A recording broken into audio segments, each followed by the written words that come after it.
আচ্ছা, আপনি তো এখানে ২ দিন আছেন। আপনার অবজারভেশনে আসলে কি মনে করছেন? এই যে প্রার্থীরা নির্বাচন করবেন, ছাত্রছাত্রীরা ভোট দিবেন। দীর্ঘ ৩৩ বছর পর নির্বাচন হতে যাচ্ছে। আপনি এখানে কি অবজারভেশন করলেন বা আপনার কাছে কি মনে হচ্ছে? আচ্ছা, যেহেতু সংবাদ সংগ্রহ করতে এসে ভিডিওগ্রাফির কাজ করতে এসে সব জায়গায় মোটামুটি আমাদের বিচরণ হয়েছে। হ্যাঁ, তো সেক্ষেত্রে আমরা দেখলাম যে জাহাঙ্গীরনগরের যে পরিবেশ আসলে একটা উৎসবমুখর পরিবেশের কিন্তু সৃষ্টি হয়েছে। হুম, তো সেখানে দেখলাম যে আমাদের বিভিন্ন ভিপি প্রার্থী যেমন ছাত্রদল, ছাত্র শিবির, তারপরে বাম জোটের যারা আছে জি, তাদের যে ভিপি প্রার্থীরা আছে তাদের সাথে আমাদের কথা বলে মনে হচ্ছে যে না, নির্বাচনটা আসলে সবাই একটা উৎসবমুখর জায়গায় ছিল।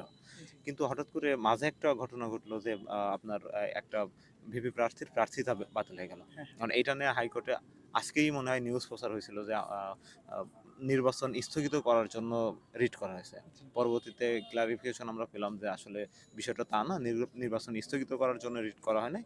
মূলত রিট করা হয়েছিল যে যেন তার প্রার্থিতা ফেরত হ্যাঁ, পায় আর কি। তো এটা নিয়ে আসলে একটু সব শিক্ষার্থীর ভিতরে আমরা একটু পরিবর্তন দেখতে পারছি। হঠাৎ করে তাদের মন মেজাজে একটু পরিবর্তন আমরা খেয়াল করছিলাম। তো এখন আবার সেই উচ্ছ্বাসিত একটা ধারা আমরা বুঝতে পারছি।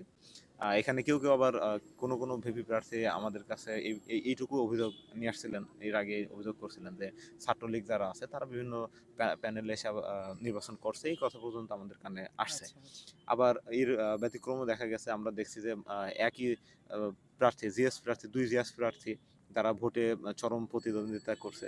তারা আবার একসাথে বসে খাবার খাচ্ছে, এই ঘটনাও কিন্তু আমরা দেখছি। আচ্ছা। তার মানে সবকিছু মিলায় একটা ক্যাম্পাসে খুব সুন্দর একটা আবহ এবং সবার মাঝখানে একটা পরিবেশ, উৎসবমুখর হ্যাঁ, একটা হ্যাঁ। পরিবেশ আমরা লক্ষ্য এই করছি যে আরকি। ৩৩ বছর পর একটা নির্বাচন হচ্ছে, যারা হচ্ছে ছাত্রদের ম্যান্ডেট নিয়ে কাজ করবেন এবং এখানে প্রার্থীরা যেভাবে প্রচারণা করছেন, এটা আসলে সুন্দর এবং কারোর মধ্যে কোনো ঝামেলা নাই।